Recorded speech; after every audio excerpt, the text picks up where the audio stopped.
Welcome to episode 15 of the Viking Voices podcast. I'm joined here by alumni Ethen Preston, and he's also the owner of the Preston Outdoors YouTube channel.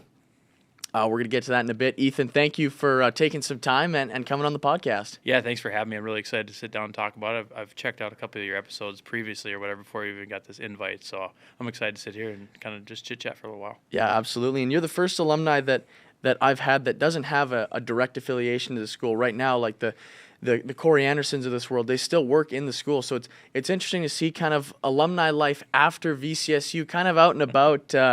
Ethen, I'd love for you to just introduce yourself. Obviously, I say this to every guest. You're a familiar face on campus, so everyone should know you. But no, this is a true an introduction to all the people listening to this podcast, just where you're from and what you're all about. Yeah, again, my name is Ethen Preston, an alumni here at Valley City State. From Tower City, North Dakota, which is, hop, skip, and a jump to the east here, only 15, 20 minutes, something like that. Went to Maple Valley High School there. Tower City, same thing. Came and hopped on campus here in the fall of 2012. Came and played college football and was going to get a degree, or got a degree, I should say, in fisheries and wildlife science through the Rhodes building here that we're sitting in here today. And then I graduated in the May of 2016, essentially. So it's been quite a few years since we were just chit-chatting about that. Been quite a few years since I graduated here, but it's good to be back and kind of tell you all about myself and what Valley City State means to me, and then essentially get into our, how I partnered with Valley City State, kind of coming around full circle here. Yeah, well, let's get right into it. I actually did not know you were a college football player. Yeah. Let's start there because, we like to start kind of at the beginning. So I'm assuming you're kind of recruited to play football. Yep. Tell us kind of how that went. It was interesting because coming from a small town, like from K through 12 through our school system, we maybe had 200 kids. We just had enough to where we barely played 11-man football, essentially. But had a pretty good high school run there. Got recruited a little bit through the Minnesota Midwest area. Essentially what brought me here was the class sizes. I graduated what we called a big class of 16. And being able to come to the campus and the classes essentially and talk to some of the instructors about how it's a small campus feel, and I could really put that to the test since we have such a small, high school essentially. But class sizes, the opportunity to play football, the opportunity to take athletics to the next level, and then fisheries and wildlife. That was my main goal. Essentially, I came in and wanted to be a game warden, so that's what I went to school for. Right on. So your time at VCSU, we can start right at the beginning. Obviously, you come in freshman year. I'm assuming you knew what you were getting into, fisheries and wildlife. You sound like you had it all figured out. A lot of people, they come in, they don't know exactly what they're going to do. So talk about that first time, your freshman year here. Kind of bring us through that, and then, kind of your time here at VCSU, just in general. Yeah, I was fortunate enough to come, I'd say, start 2-3 weeks after I graduated high school. Was one of the first freshmen that the coaching staff had brought in for the summer lifting program because I was so local. I had a pretty flexible job to where I'd come in and do the afternoon lifting sessions, and that was definitely not something I expected to stick with, I guess, going into it. Even some of the old coaches had a running joke, essentially, how long I would last, because coming from a high school weightlifting program and jumping right into the college, I was lifting with 6-year seniors essentially or whatever, and the first 2 weeks were not a good time, and I definitely thought about quitting a couple times, but stuck it through essentially, and was able to get into fall camp and stuff like that. So that was kind of my introduction, at least to the little of the college life, essentially an hour and a half a day, 4 days a week, before school even started. And then coming into it, I wanted to be a game warden, but even then, like, being a game warden in that major wasn't even on the books, essentially. So you either had to go through the wildlife side or the fishery side, more like a biology standpoint. And I just kept saying, I'd really like to be a game warden. I'd really like to be a game warden. What do I do? Got to be that. And Casey Williams, he's still a professor here, was my instructor for most of my college career and was my advisor. So he worked it through, and is actually, hey, I was able to take some classes going towards this essential major Right. before it even hit the books. So when it hit the books toward my last senior year, I was able to just check all the slots and was able to Right on. graduate with that degree essentially. So I wouldn't say I had it figured out, but I had essentially what I wanted to do, and we'll get into it after college. But essentially, I haven't used my degree in any of that yet. So Well, right on, yeah. And yeah, it's interesting. You talk about before your major even really existed, just kind of building a program that was so customized to what you wanted to do. And even though it may not be a direct, this is what we're, this is going to lead to this, it's almost like that flexibility and kind of that advising that help just kind of drives you in the right direction, even if the classes aren't necessarily directly related, which I'm kind of understanding is what kind of happened. Yeah, they were related, but it wasn't anything specific to Right. get your get that major essentially. And to be a game warden, you only need a 4-year degree essentially anyway in anything. Like it doesn't matter whatever your major is, you could go ahead and be a game warden as long as you pass the test essentially. But at that time, they did a combination of wildlife classes, fisheries classes, and criminal justice classes. So I'd take a couple night classes with a lawyer for criminal justice classes that they offered here essentially. So it was a mixture of the two, wildlife and fisheries, but also the mixture of the criminal justice. So it was cool. I got to see guys and girls that were going into the wildlife side, the fisheries side, and then, a couple nights a week or whatever the semester was, you'd bump into those kids that were just there for criminal justice. And Right. so I got to essentially get to see 3 different sections of everybody's major.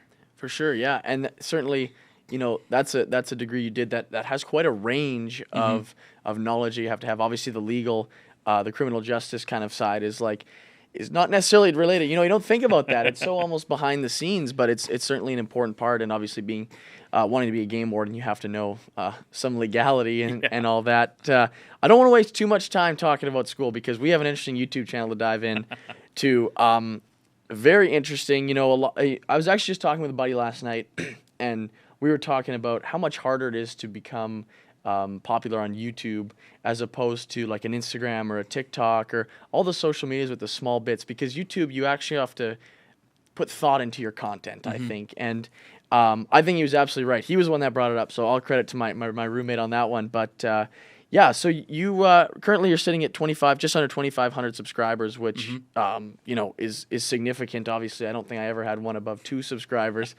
So tell me, kind of, where did it start? What kind of popped the idea in your head? Hey, I'm going to try this out, and because not everyone thinks to record what they're doing, but it's certainly something that you found a bit of a niche in, and it seems like you found some success, and you're actually above 2,500 subscribers. So, yeah, that's a great question. Essentially, Johnny Cando was a professional walleye fisherman and guide out of Devil's Lake. Actually got to be good friends with him.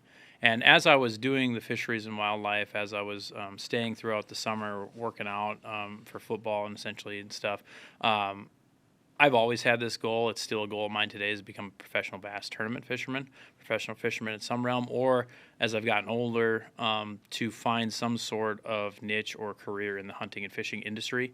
At that time, Johnny had told me, when he was getting started in it, essentially he started fishing professionally as an 18-year-old.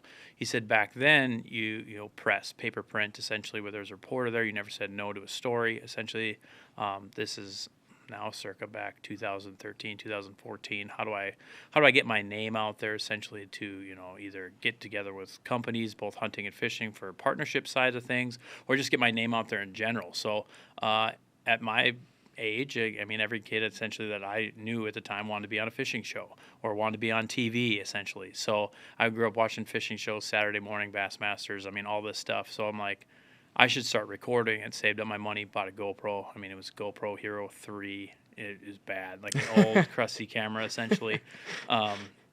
And I always kick myself because I should have started, essentially could have started earlier, but I just had never thought about it.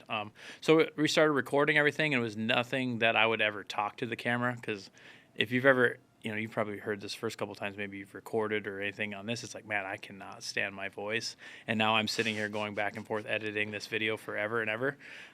Essentially, and then a couple buddies were supportive of me and just saying essentially, hey, you need to talk. Like, we know you know fishing, we know you know hunting, like, talk to us essentially. So I started doing that. And then it just kind of grown from there. And it's funny that you and your roommate or your buddy were talking about being popular on YouTube, and I appreciate it, but the 2,500 it's not a lot on YouTube essentially compared to these guys that make a career of it. Yeah. But what I've always told people is I'll never probably ever be an influencer. Right. But what I've been doing, at least with the YouTube channel, I post less videos than I ever have. But what I've done is I actually try and make essentially a film of it. So like the latest, I guess, YouTube video that I've posted, besides even a YouTube the short essentially, is our deer hunting season last year. It's 3 videos, over 25 minutes long, documenting each day. Essentially, but I try to make more of a quote a movie or hunting TV show essentially with it, and we do not have an expensive camera. Most of it's filmed on my phone. Right. But that's where it's like my biggest motivation. Obviously, the motivation was there is to become popular and be a YouTube star. Right. Essentially, as I got older, now it's essentially I could tell you about my favorite hunting stories or my favorite fishing stories, stories that have been passed down to me from my grandpa, my uncle, all that stuff, my dad. It was all word of mouth. Now I'm taking that story and putting it in video form to where now my 2-year-old sits on my lap and we watch his mom shoot her first deer. Right. And he's like talking about all this, or he wants to watch duck hunting. Can show our black lab going out there and he's recognizing the dog, essentially to where this is even when I was in school. I want my kids and my grandkids to be able to watch these outings. I call them adventures. Right. That were going on, to where, if it never blows up and becomes popular, at least I've documented some of my favorite adventures with my brother, my friends, my family, essentially, and we have them on film for them, I guess. Absolutely. I love that answer. And yeah, no, you certainly, even just scrolling through the length of the videos, it's stuff that, you can relax, you can watch, and you watch the process. You don't just watch everyone's so used to watching these 50-second clips that just, quick, but it's something that you can watch the process and you can learn yourself. Certainly, if I started, watching you regularly, I'd probably learn a thing or two, coming from a big city. I'm not much of a hunter, but yeah. And, one of the videos that caught my eye was, we caught and cooked the most unusual fish. Yeah. And I'm like, well, I'm looking for that recipe now. I want that recipe because, you'd know more about that than me. And that's what I love about, the length of videos, you just talked about it, is that, you can see that process, you can tell the stories, your tips and tricks. You have a couple videos, tips and tricks here. So it's certainly something that people can enjoy and maybe apply to their, adventures, as you just said. Yeah, and it's I've said this from day one, before I even started the social media stuff, between all the social media platforms, essentially, if you were somebody that followed me, it doesn't really matter, for how many years I post. Basically, I'm super authentic. Like in all these videos, I've posted too many videos to where I miss the shot, or I do something wrong and I miss a fish, essentially lose a fish in some of the tournament videos and stuff. I mean, if it's going to be good, it's going to be good. If it's going to be bad, it's going to be bad. I mean, some of the videos I'll come out with next fall, I essentially missed a deer again with my bow, this year. And so we've got it all on film. And to me, it's a learning thing. Essentially, it's like what you watch in game film. Same thing that Right. I used to do. Why did I take that shot? What happened? To me, it looked like, a 10-minute process when we rattled this buck and he came in at 20, 30 yards. Why didn't I shoot? Why did I range? All this stuff. And we pulled the footage up and it was 2 minutes and 30 seconds. Like it just got slowed way down. And so essentially I try to make better decisions and stuff. But if any of my posts on any of the social medias, I want the person that has followed me or seen any of that, when you see me in the street and somebody comes shake your hand, comes to talk to you, essentially, it's like, yeah, this is the same dude. Because I've met some of those people that you maybe idolized on social media, and let's just say they're not who they seem to be on that. And I said, I can't stand being unauthentic, and so that's kind of where, like I said, if it never blows up, essentially, at least, if somebody runs into me on the street, I'm the same guy that you have essentially liked a picture of. Yeah, absolutely. I love that word, authentic, obviously. Something that, is sometimes a bit of a lost art. Everyone's trying to be something else. And yeah, no, absolutely. And I love that approach. I want to talk a bit more about the technical aspect, some of the shots, how you get the shots. Are you improvising, or, what happened, we're reacting to what's happening right now, or do you have a bit of a plan, or maybe it's a bit of a combination of, how you're getting your shots, how are you getting, the videos edited together? Because obviously recording a podcast, we set up the camera right there, but for you, it's, an ongoing kind of, how are we going to get this shot? Yeah, for me, I'm most of the time I'm the one doing the filming. Like if last year and this year when it's my turn to shoot, or I'm fishing a tournament, essentially, like some buddies have been real helpful on recording. My buddy Lex Tandy, we go out and hunt with him. Matt Vera, my brother Elliot Preston, like essentially they've ran camera a lot for me when it's, essentially my turn to get in front of it. But I'm the guy that's like, okay, we need this shot essentially. And it's not like everything, in the hunting industry or even the fishing industry. I've filmed some TV shows, not that saying any of those did any of this, but you hear the stories essentially of a guy, a fake hook set, or they miss the shot when the guy shoots the rifle essentially. So they stage it.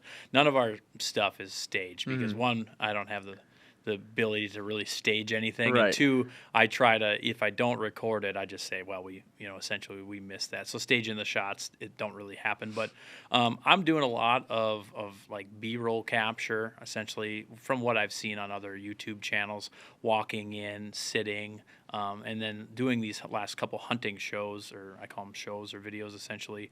I want the interview, and essentially when you're hunting with your buddies and stuff, the interview is probably the most formal part, and that's kind of where everybody goes, I don't want to talk to the camera, essentially. But they have no problem hooping and hollering when they make an awesome shot or catch a big fish, essentially. So I run my phone a lot. I have a bigger camera. It's really not expensive in the camera world. There's nothing like what you've got set up. It's not mine. It's not mine. Nothing like what you got set up here, but I have the ability to shoot pretty far out and shoot close. But if there's a lot of close things, I take my phone out of my pocket. Right. I turn it sideways and I just hit record. And half the time it's me. If we're hiking in, I'm doing a selfie video clip, getting clips of my feet, trying to get everybody set up. And I try my best to just set those shots up. You're saying about the 50-second clip, everybody's attention span seems to get smaller and smaller, to where some of those videos, I'll get comments every now and then, oh, it took too long to get to the shot and all this stuff. And it's like, well, first off, I'm not a TV show.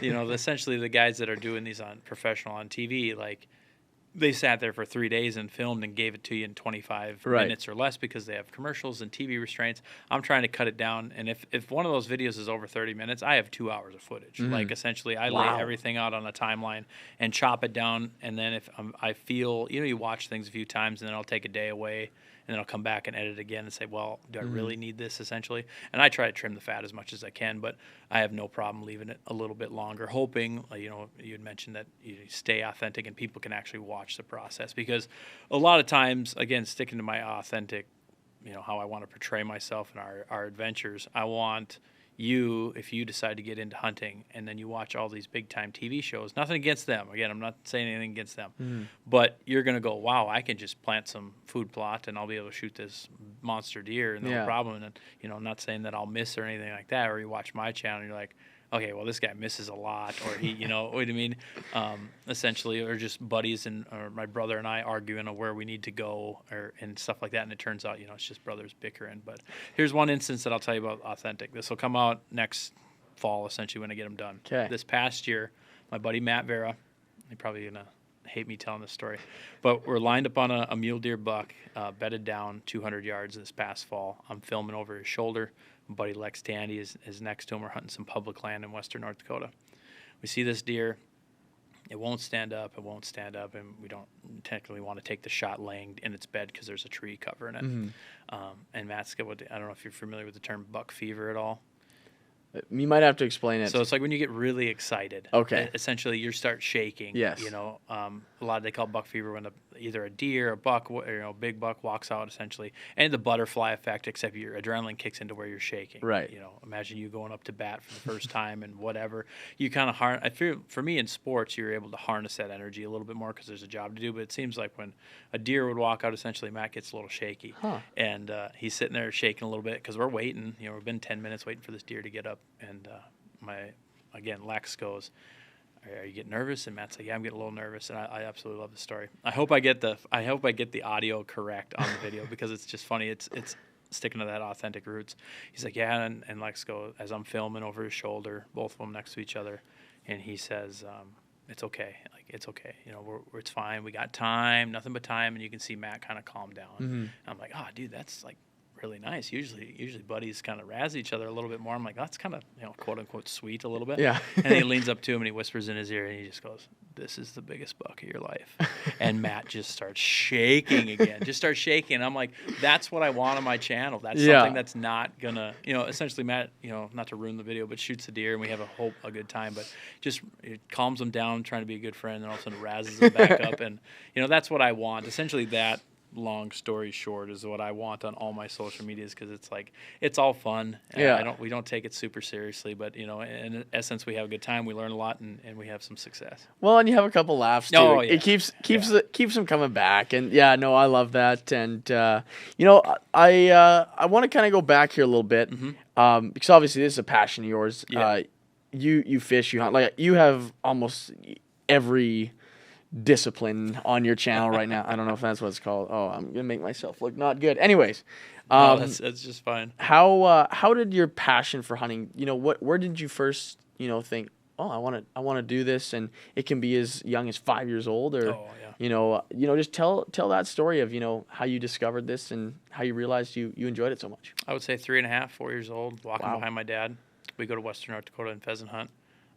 We've ever since I grew up, we've had pheasant dogs. Pheasant hunting is probably I'll say deer hunting the last couple of years has been more fun to document. I don't film as many pheasant hunting videos anymore. One, I just don't mess with the camera half the time. And our best pheasant hunting I've had in the last 5 years, I didn't even turn my GoPro on the whole time this past fall. So I got pictures of it, but I'm kicking myself for that. But growing up, bird hunting, pheasant hunting was my biggest thing. 3.5, 4 years old, walking half a day, sleeping in the pickup while my dad and my great uncles from Texas would come up hunting. That's where that started. And then, when I was, say, 6 or 7, I don't remember the proper age, but I got a BB gun. BB gun can barely shoot a Tweety bird, essentially, than try and kill a pheasant. And I thought, oh man, I have a gun now. I get to walk in line with everybody, because the rule was if you don't have a gun, you got to walk behind. Safety issues, that kind of thing. Still wouldn't let me walk with everybody, because I'm this little kid. Looking back now, I see that in my 2-year-old now. That's where it got started, is going out west. And my parents took me along. Like my dad took me with, my mom took me with. Essentially my dad would shoot a deer. After we've got it all gutted essentially and loaded up or whatever, my mom was the one where we're finding the organs of the deer in the gut pile, essentially. Like my brother and I have been immersed in it essentially quite a bit. And then on the fishing side of things, for about a year, we would go to central Minnesota. Essentially, we'd camp and we'd fish. My grandparents on my mom's side are from Texas, so it brought up the history and the familiarity with bass fishing. So we bass fished a lot, and that's really what fostered into this, being kind of, I guess you said, different facets of it or whatever. Bass fishing predominantly is what I'd love to fish for, and pheasants is predominantly what I love to hunt for. But as a young kid, I mean, that's where it was all started. My mom and dad always said I could spend my money on worse things, and You're not wrong. tackle and hunting gear essentially is where all my money has gone and still goes to today. So that's kind of where it all started, is super, super young. Right. Well, that's kind of what I expected. You talk about growing up around here. Obviously, I've kind of been immersed in the culture a little bit. It is a state of hunting and fishing, and kind of living off the land almost, if you will. And you answered a couple questions that I was going to say. What's your favorite thing to fish and hunt? Yep. But I have a third one. Is what's your favorite location that you've been to? It can be two locations. It could be one to fish, one to hunt. But especially that for me just interests me, like the nature and all that. Just the land is so interesting. So yeah, what's your favorite location to, or even somewhere that you've just been once? Yeah, that's a really good question. I want to more, but I haven't hunted much out of the state. I haven't done most of our hunting. I've hunted in South Dakota a little bit, but most of it's done in North Dakota, and most of it's done here around the Valley City, state area, around Valley City itself. Fishing, I think I was trying to. Somebody asked me this question the other day. I've been to 15 states bass fishing, essentially just for tournaments. And my favorite spot is a little bitty lake by Park Rapids. It's called Skunk Lake. At that point, we would go. I haven't been there in a long time. What I remember is we would camp there essentially, and it was a private lake. The owners paid like $5 to get in to dump your boat. Bass was catch and release only. You could keep the state regulated pan fish if you wanted to, and we didn't have a boat. All we had was a canoe, and essentially my dad built. I don't know if you're familiar with Hawaii Five-0, the TV show. I am familiar with it, yes. The old TV show, this is what my dad told me. I've never seen the old Hawaii Five-0 the way it is.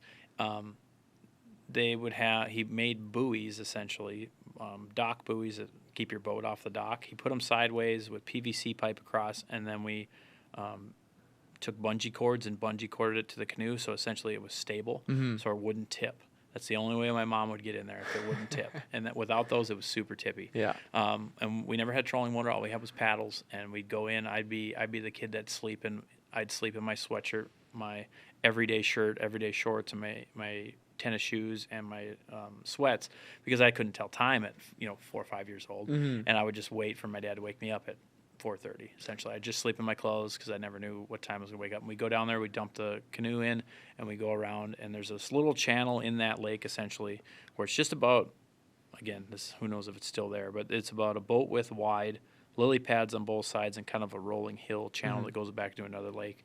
And taking a topwater mouse and running it down the middle and having a bass blow up on it. Like, that's my favorite place I've been to. Again, I haven't been there, and I don't even know if you can still fish there. Right. I just haven't been back in that area lately. That's my favorite place to fish. To hunt is western North Dakota. The bird populations are great. The deer population is good. It's not as good as it's been in the past, but I've probably been going out there since 2018. Essentially, you get out there. I don't know if you've been to the Badlands or not, but you get out there, we find a high spot, we try and see if we find some deer or whatever we're going after, and then you walk down and it's game on. Essentially, around here, mostly you sit in a tree stand if you want to deer hunt a little bit. I get so bored sitting in a tree stand. I don't have a good tree stand where I see many deer, so I get bored. But yeah, doing western North Dakota. I want to get to Montana at some point. That's kind of, I would love to be out there, or Colorado, or anywhere essentially there to try and do, either it's mule deer hunting, elk hunting. My top game animal to shoot that I've never been able to hunt yet is a moose. You go to Alaska, or you can draw a once in a lifetime tag here in North Dakota. But that's kind of my top. If it happens, it happens. But that's kind of my top animal to go after. So Interesting. Well, that's an animal that Canadians like me, hold near and every day. dear to our heart. Yeah. I don't even know if you can hunt moose. Oh, yeah, you can. Yes, you can in Canada. Yeah. Hey, you can come to Canada if you want. Right on. So you talked earlier about being a professional bass fisherman. For someone like me and maybe other listeners that don't, I guess, know kind of what the top is there, if you want to describe kind of what that is, I'm assuming it's kind of like the MLB or the NHL of bass fishing. So what does that look like? And then detail the process and what it takes to get to that level, and kind of what you've been doing to try and make it there. Yeah, it's a good question. Not a lot of people in our region. I'd say from anywhere from central Minnesota all the way till through the Dakotas, essentially. To maybe even Montana. Essentially, walleye, I don't know if you know this or not, but walleyes are king. If you hear of anybody fishing, they're fishing for walleyes, crappies, yellow perch, northern pike, stuff like that. You get out of our quote-unquote little bubble. The largemouth bass owns the sport fishing arena. You get into, Minnesota, central Minnesota to Wisconsin, southern Minnesota, stuff like that. Tournament presence, the largemouth and smallmouth bass, spotted bass down south, like it is king. And so it's always funny that we grew up with fishing for bass, and it was unpopular, still is unpopular today. Even though North Dakota and South Dakota have some pretty phenomenal, obviously Minnesota is well known for it, but North Dakota and South Dakota have some pretty phenomenal bass fishing, and the lake just north of us, or where we're sitting, has some pretty phenomenal bass fishing as well, along with the river that runs right by the studio here. So to get in, everybody asks that, and essentially I didn't know how to do it. I just wanted to fish professionally. As I went into it, 2019, there was a what do they call Bassmaster Open. So it's open to anybody that wants to fish this series. At that point, it was a $450 entry fee for a co-angler. And essentially, taking a step back, what a co-angler is you sign up for the tournament and you fish. You get drawn to fish with a random person in their boat. You fish in the back of the boat. At the time, you would bring in 3 fish as your limit. They would bring in 5. You bring them in live. You weigh them on the stage, and that's your weight for the day. Essentially, over X amount of day period, 3-4 day period, whoever's got the most weight essentially wins. Co-anglers are fishing against other co-anglers in the back of the boat, so you're not competing essentially with the guys in the front. There was one in La Crosse, Wisconsin, 6 hours from my house, closest for me that Bassmaster's ever been. So I signed up, I ran down there, and I got like 22nd place. Caught a 4-pounder on the last day, cut me a check. I mean, I made a $1,000 check. And I was like, oh, this is it. Like, this is what I want to do. Yeah. And then essentially they had different divisions with different amount of tournaments in it. And I did what they called the Central Division. So I went to Texas, I went to Alabama, I went to Oklahoma the next year, so 2020, fished as a co-angler. So I fished as a co-angler from that one in 2019, 2020, 2021. At that point, I was like, I want to see if I can make the jump to fish on the boater or the pro side of it. To get to the next level, you have to fish the whole series essentially, and then each placement you get a certain amount of points in what they call the Angler of the Year, so AOI for short. At that time they were taking the top 9, and essentially there's 200 plus people that are fishing this. It's MVP, it's the top MVP candidates of that series. Then you get an invite to go what they call the Bassmaster Elite Series. That's the pros. That's your NHL. That's your MLB. NBA, essentially like that. So you got to work your way up to it, and it's very, very expensive. At that point, we're paying, I think it was like $1,800 an entry fee. Wow. I mean, the closest one from me at that point was 12 hours away. So you've got fuel. I camp. I slept in the back of my truck for 2 years. This past year, I was able to buy a little pickup bed camper, so I sleep in there. So you've got food, you've got licenses, you've got travel, you've got lodging, all that stuff wrapped in there to try and essentially make the series. So that's kind of how I got started into it. I mean, I've always watched bass fishing like we alluded to earlier, but that's kind of the process of how you get there. And essentially there's guys that worked for years and have never made it. It seems like we always say, you probably know this more than me, even that, baseball essentially, what if you succeed 30% of the time, you make the Hall of Fame. Yep. I've heard that. I don't know if that's correct or Yeah. not. Oh yeah, it is. Essentially, if you're up at bat and you exceed, 3 out of 10 times, you're going to the Hall of Fame. Yep. Fishing's even less. Like you may fish, a guy may fish 100 tournaments and not win one. He may fish, say 10 tournaments that year, and if he cuts a check, essentially to placing in, I believe, the top 40 or top 45 to get a check. The amount of tournaments a guy fishes, if you succeed, quote unquote, succeed less than 1% of the time, you will make the Hall of Fame in fishing. Wow. Because there's so many different variables. Right. Weather, the fish, essentially. Big time. You're going against a wild animal. Yeah, absolutely. Yeah, when you put it that way, you're absolutely right. You're playing against Mother Nature for sure. 100%. And yeah, that's really something that I never sometimes you have the morning TV and it's I'd throw on the fishing ones and I didn't really understand it because obviously I wasn't so much into it as you would have been, but yeah, it's certainly a craft. It's certainly you have to be really good at what you do, and like you said, it may not get you anywhere, but certainly that would be a cool environment where it's just it's kind of up to you to make your money, and it sounds like an interesting process for sure. You talk about sleeping in the back of your truck. It's certainly a bit of a grind, and obviously if you love it, you're not going to work a day in your life though. Yeah, that's for sure. And essentially like yourself, and I would say the guys that are into tournaments, doesn't matter what species they're going after, fishing tournaments in general, they're in the top 5% of the population. Most people say like yourself, they turn the TV on Saturday morning, they see a fishing tournament. Oh, that's cool. Why aren't they catching them? And then we're just going to keep going on, which is totally fine. And as I get older, you find out more and more people either aren't into tournament fishing. They think it's drinking beer and watching a bobber, which is fine. Everybody has the cool thing about fishing is you can essentially go about it any way you want to. Right. But there is that real small population of people that are trying to do it competitively. For me, that's essentially what it was. Is that it's my competitive outlet after college. You played all these sports through high school. Played football in college, and after you get done, you're used to people cheering you on, and you study all week and try to make plays essentially on Saturdays, and you guys get to play a lot. Essentially, if the weather's fine, you get to play a lot more games than we did. Yes. To where it's like you had, looking back, you had very small opportunities to where this is a way to. My wife would tell you, and anybody that met me, I'm very competitive in most things that I do. And this was my outlet to essentially, one, challenge myself, become a better fisherman, and then two, like this is my outlet. There's nothing cooler that I've seen in the fishing world, where you go to blast off, there's 250 bass boats sitting around you, and the anticipation of the morning. You don't know what's going to happen. If your spot got blown out, someone's going to beat you there. Did the wind come up last night? All these variables run through, and you have no idea what's going to happen. You go out there, and I would say most of the time, at least for me, the plan that I thought was going to happen doesn't happen at all, and now you have to adjust on the fly. Yeah. Yeah, that's it sounds hectic for sure when you talk about 200 boats in the water. And and they're in a small area, and everybody goes out one by one, and all this stuff. So essentially, I probably should have picked a different sport to participate in, but it's one of those things when you get addicted to it. Yeah, I'm with you on it. So I mean, kind of other just questions here. We talked about your time at VCSU, but kind of what from VCSU kind of helped you to where you're at today?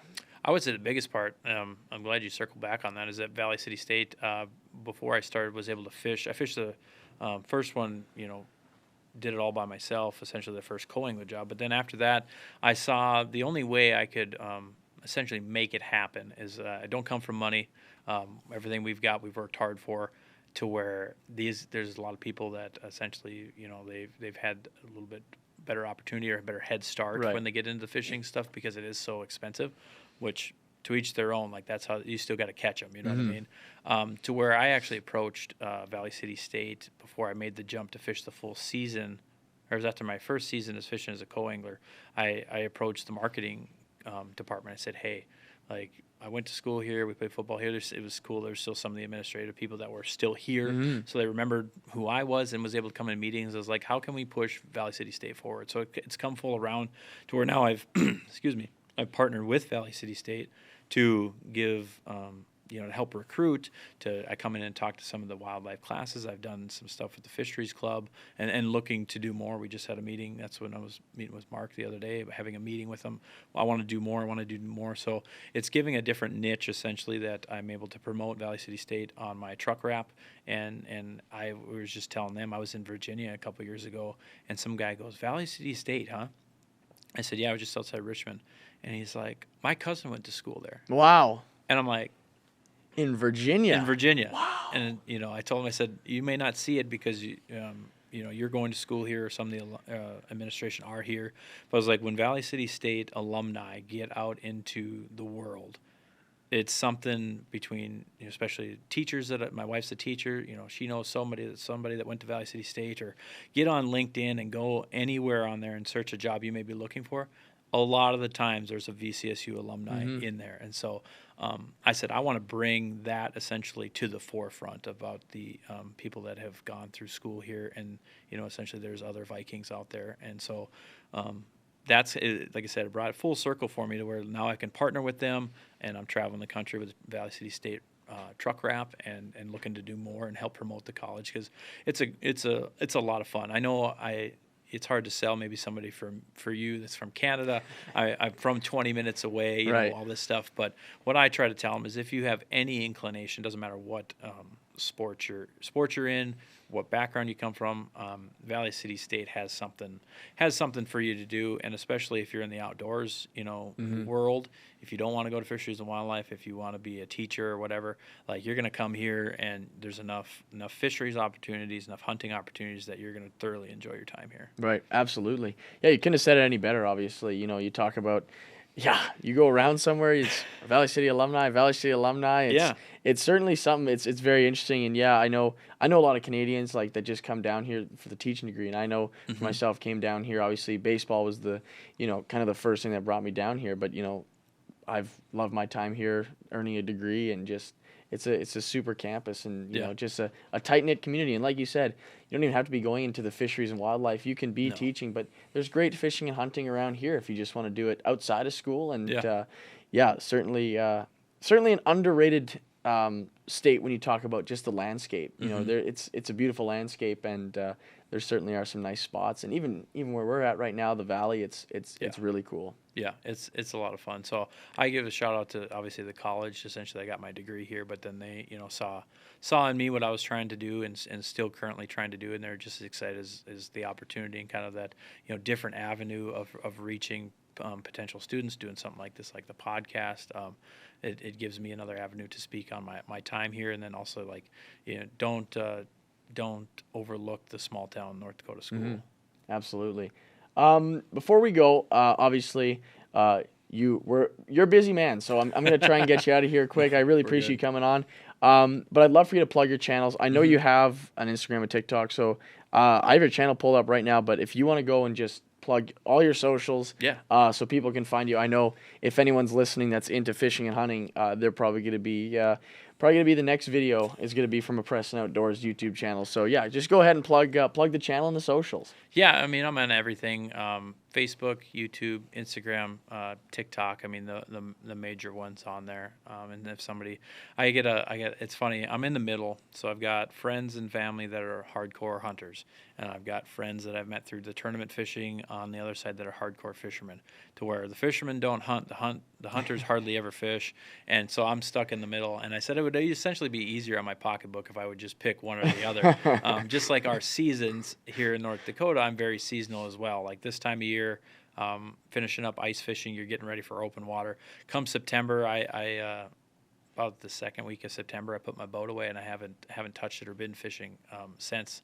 Is now we're all hunting, and so that's kind of what my social media reflects, is that I basically post everything that I do essentially from the outdoors standpoint. I throw a little family stuff in there because that's important to me as well. But yeah, if you're looking for something, just seeing what a North Dakota dude, small town guys look up to in the wintertime, from doing some ice fishing to you mentioned, quote unquote, living off the land. We pretty much, if we harvest a deer or whatever, we process it all ourselves. So I do a lot of meat processing in the wintertime, making your snack sticks, your brats, your jerkies, all that stuff we do in-house. I made deer bacon a couple weeks ago.